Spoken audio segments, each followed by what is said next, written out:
The first time I mixed cadmium orange on my palette, I was in his gallery, and he was watching me from across the room, not watching the way a stranger watches, watching the way someone watches when they have already decided something about you and are waiting for you to figure it out.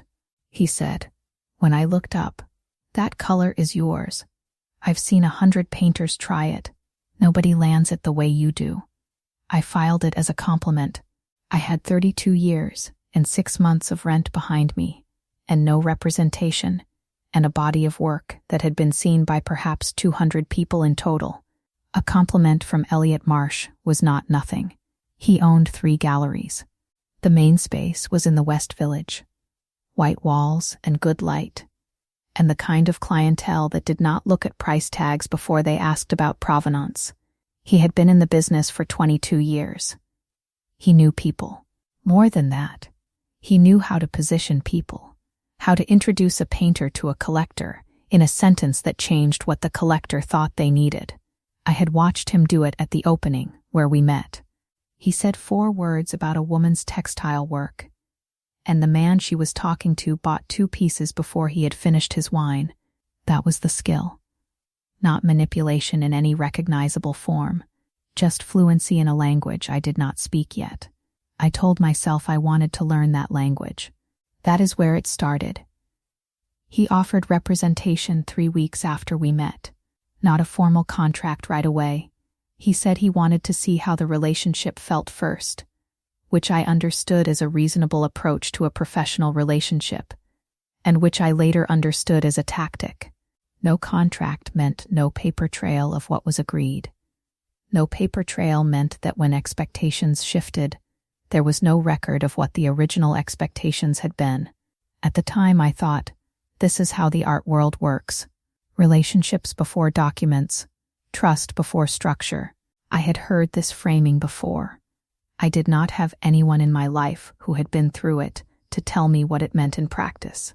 The first show he gave me was in his second gallery, a smaller space in Tribeca. 8 pieces. Everything sold in 3 weeks.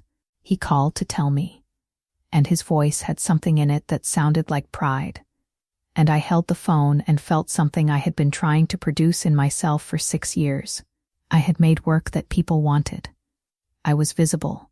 The cadmium orange painting, a large canvas, the piece I had mixed that color for, sold to a collector in London for 4 times what I had priced it. Elliot said he had repriced it himself before the opening. He said my instinct on price was too low. He said I needed to learn to value what I made. I accepted this. He was right that I had underpriced it. He was right that I had a habit of discounting my own work as a reflex. What I did not notice was that the repricing had happened without a phone call, without a question, without my consent. The price of my work had been changed by someone else, and I found out about it when it sold. I filed it under, "He knows the market better than I do." Under, "This is how it works." Under, I came out ahead. So what is the complaint? The complaint was not available to me yet. I would need another 18 months to see it. The cadmium orange came back in year 2. He had started requesting canvases for a group show. 6 painters.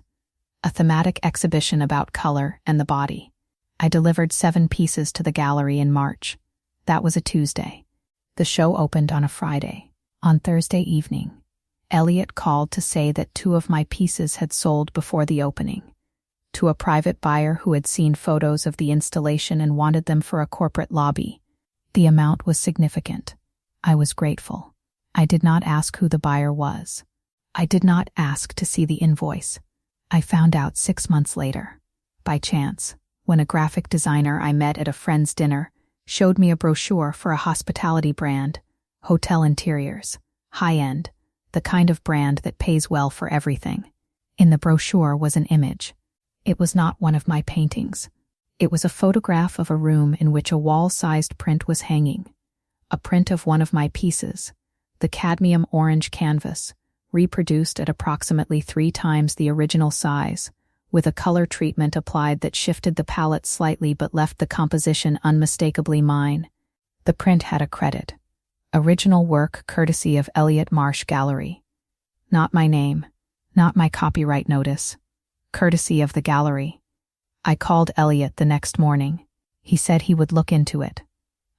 He called back that afternoon and said that the sale of the physical work had included a licensing agreement for reproduction rights, which he had handled as part of the sale because he had assumed I understood this was standard practice for high-value corporate placements. He said the licensing fee had been folded into the sale price I received.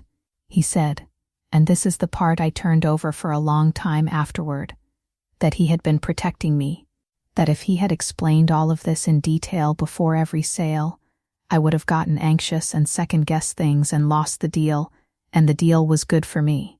He had protected me from my own anxiety. He had managed the complexity so I could focus on making work. I stayed on the phone and listened and said I understood. I said I would need to see the documentation. He said, of course, anytime. Come by the gallery and we would sit down together. I said thank you. I hung up. I sat at my painting table for a while after that.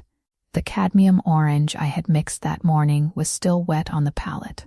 I looked at it for a long time. It was the same color it had always been, a warm burnt tone with a slight reddish undertow that shifted depending on what you put next to it, a color I had spent a year learning to mix correctly. A color he had, somewhere in that gallery's filing system, licensed to a hotel brand without a conversation. I thought about what leaving meant. No representation. No access to the collectors he had built me into. No second gallery. The work I had made in the previous 2 years had found audiences because of his network, and that network did not transfer. I was not naive enough to think I could walk out of his gallery and walk into another one of the same caliber without a gap. The gap would be real. The gap might be years. I had a lease and a studio practice, and the specific kind of ambition that is expensive to maintain without a sales structure behind it. I thought about what staying meant. More of the same documentation. More decisions about my work made for my own benefit by someone who had decided in advance that my anxiety was the problem to be managed, and his judgment was the solution. More cadmium orange prints on hotel walls with no credit and a licensing fee buried in a sale price I had accepted as a gift. I had been told, somewhere in the early months, that the art world was not like other industries, that it ran on relationships and trust, and the implicit understanding that a gallery's reputation was the mechanism through which an artist's reputation was built and maintained, that a new artist needed to learn to work within that system before she could work outside it. That the alternative, trying to build a collector base independently, trying to price and place work without representation, was a path that some people took and that most of those people disappeared. I had accepted this framing so completely that I had stopped asking whose interests it served. He had not invented this framing. It was available, pre-existing in the language of the industry. He had just been fluent in it when we met, and I had mistaken his fluency for generosity. I did go to the gallery to see the documentation. I sat across from him at his desk. The paperwork confirmed what he had said. The licensing terms were in the sale agreement, in a clause I had not been shown before signing and had not asked to see. The clause was standard, he said again. I said I would be consulting with a lawyer about future agreements. He said, of course, that was completely reasonable. He said our working relationship mattered to him, and he wanted me to feel comfortable. He poured coffee. He used the word partnership 4 times in 20 minutes. I left and sat in the car for a while. The cadmium orange palette was at home, still not cleaned from the morning. Here is what I know now. The trap in this story was not the licensing clause. It was the 2 years before the licensing clause, during which the premise had been built, that he understood the market, and I did not. That his decisions were made for my benefit, that my discomfort was a liability to be managed rather than information to be listened to, that there was no workable alternative. Every one of those premises had been laid one conversation at a time, so gradually that I could not point to the moment when the relationship had changed, because the relationship had always been this thing, and I had been the last to see its shape. That is the specific craft of it. It does not announce itself. It uses the language of generosity and mentorship and protection. It anticipates your needs just often enough to make you feel cared for.